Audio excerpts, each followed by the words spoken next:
저는 처음 딱 중환자실 실습을 4학년 때 나갔어요. 원래 그런 데는 어려우니까 특수 파트니까 좀 나중에 내보내잖아요. 근데 이제 실습을 좀 하고 왔다고 생각을 하셨나봐요, 선생님들께서. 근데 중환자실에 딱 처음 실습을 나갔는데 제가 포지션 체인지를 어떻게 하는지 정말 하나도 몰라가지고 막 약간 걸리적거려 쓸 것 같아요. 선생님들 입장에서 도와준다고 하기도 했고, 선생님들도 이제 학생들이 좀 했으면 싶어서 이제 참여시켜 주셨는데 제가 되게 잘 못한 거예요. 그러니까 약간 이거를 이렇게 하면 어떡해 이런 식으로 좀 하셨던 기억이 있는데, 뭐 그 선생님도 정말 나쁜 마음은 아니셨겠고 좀 답답하니까 그러셨을 수는 있는데 그런 걸 좀 알려줄 수 있는 교육적인 여건이 됐으면 좋았겠다라는 생각이 좀 들었었어요.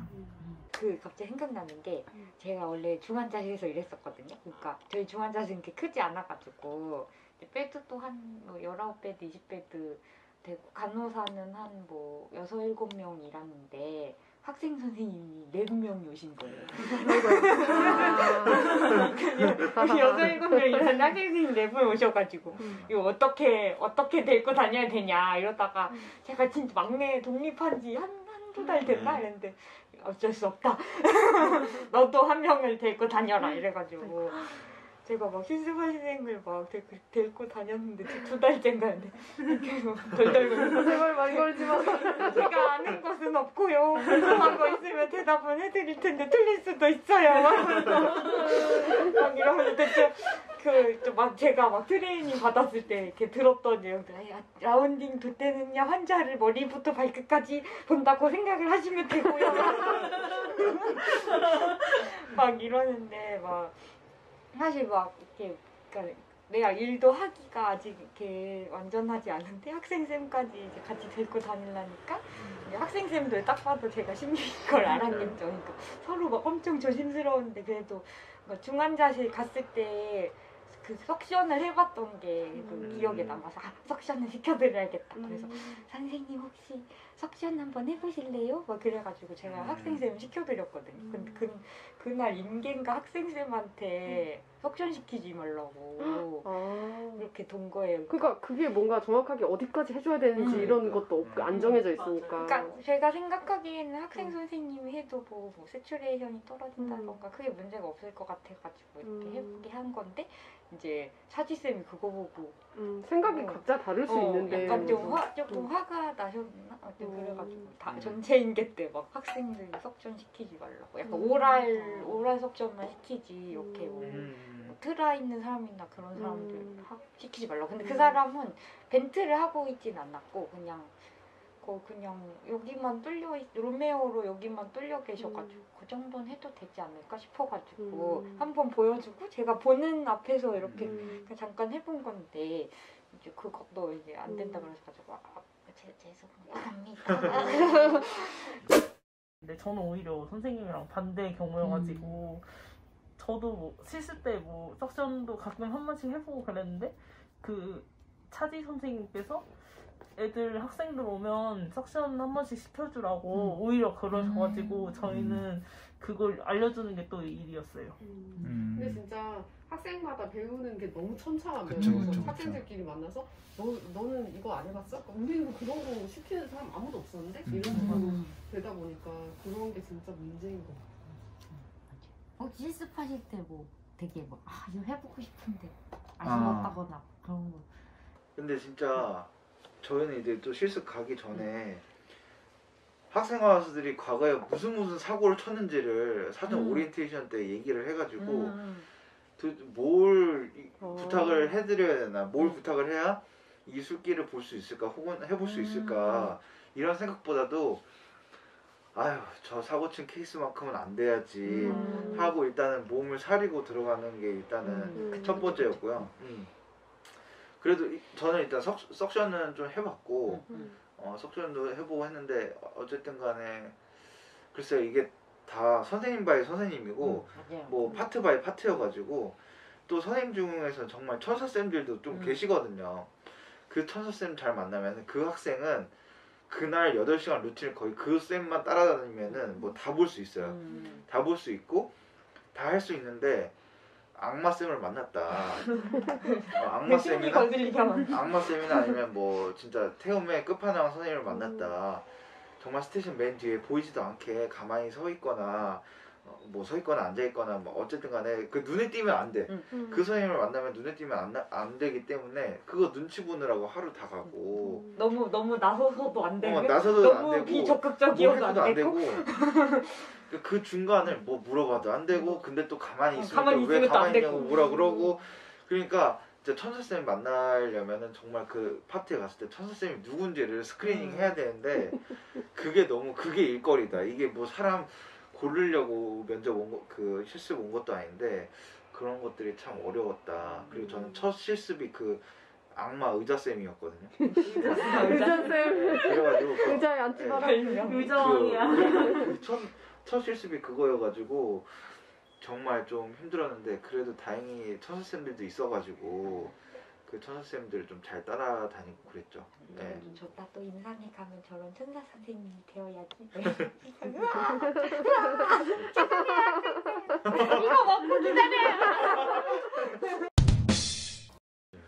궁금한 게 그래도 실습에 되게 제가 생각했을 때는 2주 동안 이렇게 병원과 그쵸. 과를 바꿔가면서 가는데 거기서 내가 했던 것 중에 의미 있는 그런 거가 있거나 아니면 제대로 실습을 배웠다면 그게 엄청 기억에 쏙 박히거든요. 그래서 그런 것 좀 생각나는 거 있으신가요? 열악한 실습 중에서도 나는 운이 좋게 요거를 딱 배우게 돼서 신규 때 좀 많이 도움이 됐다 이런 것도 혹시 좀 생각나는 게 있나요?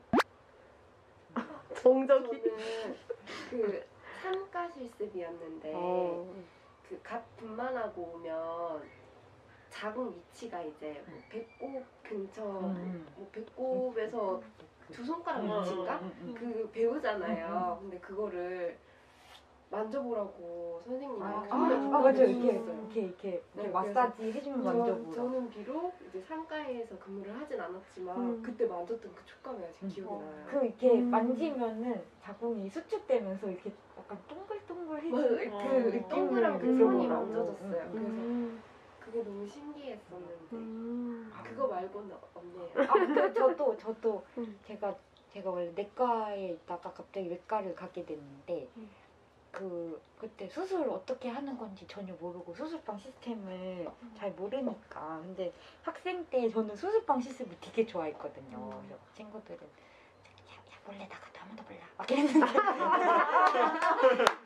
저는 안 나가고 진짜 막 여기 열심히. 끝나면 바로 다른 방 들어가서 다른 수술 보고 엄청 열심히 봤거든요. 약간 거기서 이게 막 어떻게 인시전하고 어떻게 들어가고 뭐 그랬던 거 봤던 게 약간 이제 나중에 수술 기록 같은 거 이제 읽어보거나 아니면은 그런 수술방 처치들을 볼 때 좀 도움이 됐던. 그래서 내과에 있다 보면 사고가 약간 내과처럼 돼가지고 외과로 이렇게 바꾸느라 좀 힘들었는데 그래도 그 실습 때 겪었던 게 있어서 그런지 이런 수술을 이렇게 하는 거죠. 그렇게 됐던 것 같아요. 그래서 다양한 부서 보는 게 되게 중요한 것 같은데요. 중환자실 실습을 아예 못 해본 그런 간호 학생들 약간 과거에 제가 배웠었던 환경과는 좀 상상할 수 없는 일이라서 처음에 무슨 과를 아예 예를 들어서 산부인과는 갈 수도 있고 뭔가 못 갈 수도 있고 가도 제대로 못 보고 방에서 공부 계속 그냥 알아서 해야 되고 이런 얘기 듣고 너무 충격 먹었어요 진짜. 학생 실습하면 가장 기억에 남았던 게 내가 신규로 입사하면 나도 저렇게 되는구나. 맞아. 저 아까 얘기했던 게 제가 그 지역에 있는 그 S병원에서 실습을 했는데 되게 큰 병원이고 되게 좋은 병원이고 좋다고 생각했었는데 어떤 월요일에 실습을 갔는데 여기 병동에 신규 선생님이 점심 식사를 안 드시고 계속 일을 하시는 거예요. 그래서 약간 걱정이 됐는데 일주일 내내 식사를 안 하시는 거예요. 그래서 너무 충격 먹었어요. 그걸 실제로 두 눈으로 보면서 그리고 친구들이랑 저 선생님 이번 주 내내 식사를 한 끼도 안 하셨다고. 근데 되게 그걸 공유하면서도 되게 놀라기도 하고 그랬는데 그게 현실일 거라고 그때에도 상상을 못했어요. 근데 그 사람이 뭔가 일이 많구나 이 정도 생각을 했는데 모든 전국의 간호사들이 그런 상황인 줄은 몰라서 알았으면 그때 예, 그죠? 그때 이제 예, 제가 결정을 내렸겠죠. 저는 이제 두 분이 신규인데 동기였던 것 같아요. 두 선생님이. 근데 이제 사실 한 듀티에 신규 간호사 둘이 있으면 얼마나 빡세요.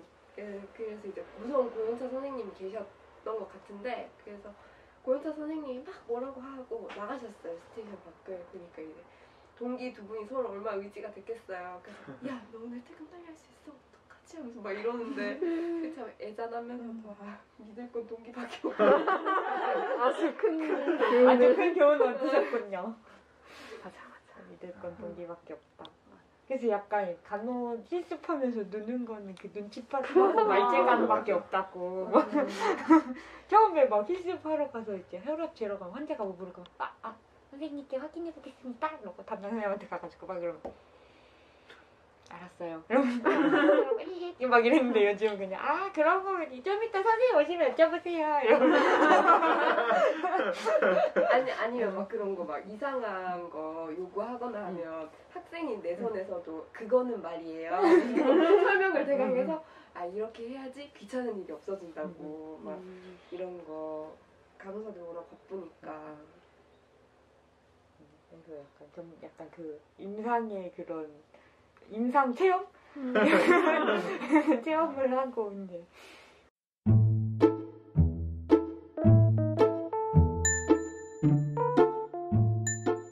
맞아. 사실 오늘 이 컨텐츠를 제작을 한 저의 숨은 목적은 학생 모임 그 간호사 이슈에 대해서는 사실 간호사들이 얘기를 많이 하는데 학생 이슈에 대해서 이렇게 까놓고 얘기하는 곳은 별로 없다. 그쵸. 행간이 그런 곳이다.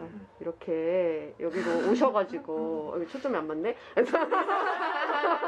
학생 모임에 가입을 하셔가지고 활동을 같이 하시면 좋겠다라는 생각이 드는데 한광 도리님이 좀 마지막으로 좀 한마디를 좀 해주시면. 건강권 실현을 위한 행동하는 간호사회에 오시면은 간호사의 권위뿐만 아니라 학생 간호사가 누려야 될 권리라든지 앞으로 간호사가 됐을 때 어떻게 헤쳐나가야 될지 이런 것들을 다 같이 공유할 수 있고요. 비슷한 의견이 많이 모인 선생님들과 함께 할 수 있기 때문에 기분 또한 행복해집니다. 그러니 전국에 계신 많은 학생 간호사 선생님들 어서 행간 가입하시고 학생 모임에 함께 해주셨으면 감사하겠습니다. 학생회도 열려 있습니다. 와.